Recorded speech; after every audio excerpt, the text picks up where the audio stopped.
Hey guys, welcome back. First of all, I wanted to update everyone on the Sarek Artman thing. It's just a soulless content farm, which is the unfortunate reality of this platform. The voice actor of the Sarek Artman channel is actually named Stephen McCann. He just is a veteran who picked up a voice-over gig on Fiverr. Blooms had him in his video to help clear everything up, but other than thanking the dude for his service and wishing him the best of luck in his voice-over career, I don't really have anything else to say about the whole thing. Let's go play with trucks or something. I will be doing disabled Danny deep dives about South Park in the future. Someone once said South Park ain't that deep, and I vehemently disagree. I would say South Park can be incredibly deep, it's just often masked by the most absurd humor possible. But that's not what this video is about. I'm wearing my Red Wing sweater, so I'm about to get into that. I also have this here Denbana. I also have this hat. And this one. And this one. And I have a fuck ton of hats in my basement.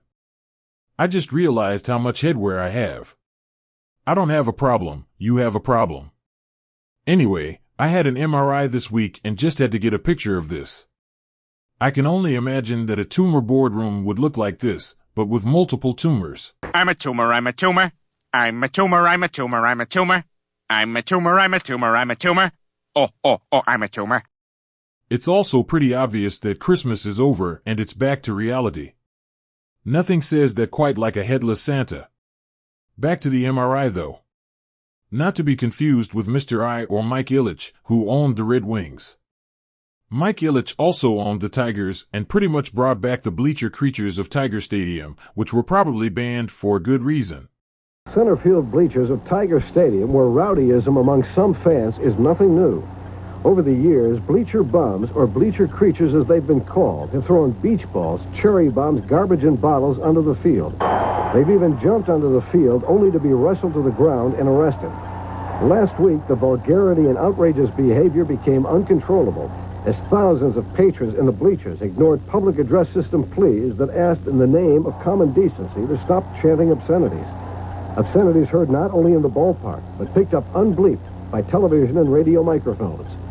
As far as Jim Campbell, president of the Tigers, was concerned, it was the bleacher bum's last stand, and he ordered the 11,000-plus bleacher seats closed indefinitely. At least we're going to try and convince those people that come out here and misbehave that we're not going to put up with it. And if they never come back to a ball game, it won't bother me. A few blocks from Tiger Stadium is the Lindell AC, a restaurant bar frequented by sport enthusiasts, including self-proclaimed bleacher bums such as Maureen Lefevre, who said Campbell's decision bummed her out. Do you feel that you're being picked on? Yeah, I do. I really do. You're not one of those who... For 13 years we've been in those bleachers, man, you know, and why all of a sudden is it a big deal? But most Tiger fans CNN talked with said they supported Campbell's decision. Myself, I'm glad it happened.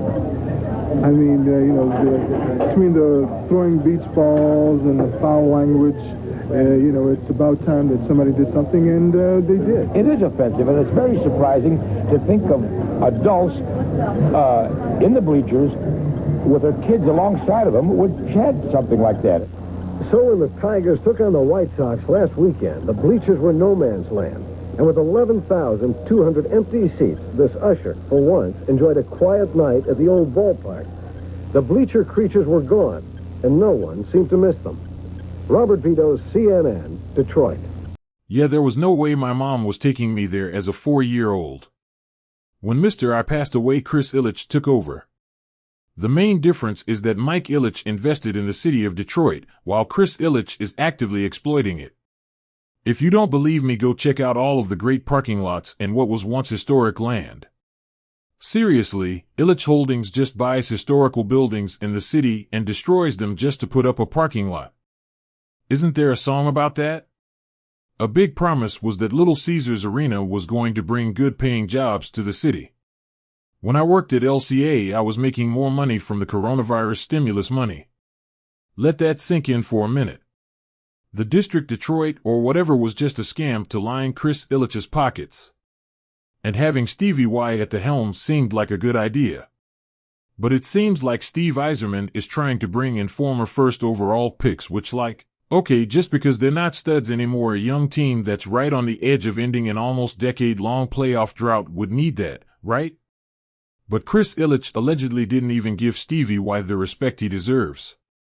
And I'll just say that Steve Yzerman is the Detroit Red Wings. And Chris Ilitch is allegedly disrespecting him. Absolutely disgusting. When I worked for LCA, there was this sentiment of the Joe feeling like your neighborhood sports bar, while LCA feels like an Applebee's. I really can't emphasize enough just how much Chris Ilitch has ruined the franchise. It just feels so sanitized and corporate now. I also have personal beef with him because when I worked security at the Pizza Palace, when Chris Ilitch came into the facility, someone else would come sit at the security desk. Apparently Chris Ilitch didn't want to look at the pores he was exploiting.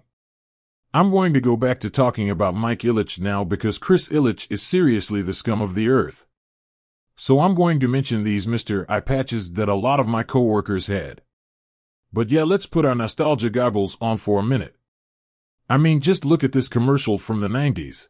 Now, class, P is for Pizza, pizza. Pizza, pizza, for pizza, banana, stand for pizza, me, my, mo, pizza. Pizza.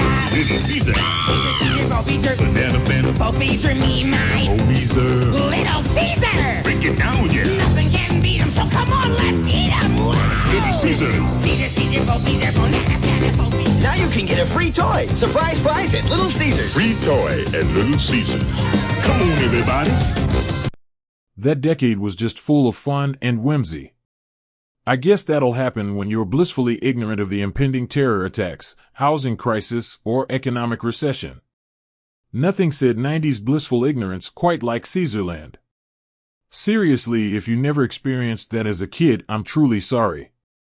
It was like Chuck E. Cheese, but better. Mike Ilitch always came across as a guy who liked pizza and sports. That's very relatable and a textbook example of the American dream. Chris Ilitch comes across as a greedy businessman, and I don't want to speak for other Detroiters, but I'm certainly not buying what he's selling.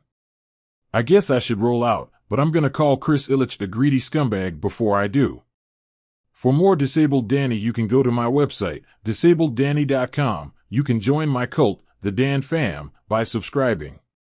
But remember to be gentle while you're becoming a Dan fan, as well as when you're liking the video and hitting the bell. I guess you should be gentle if you feel inclined to comment. Pizza, yeah.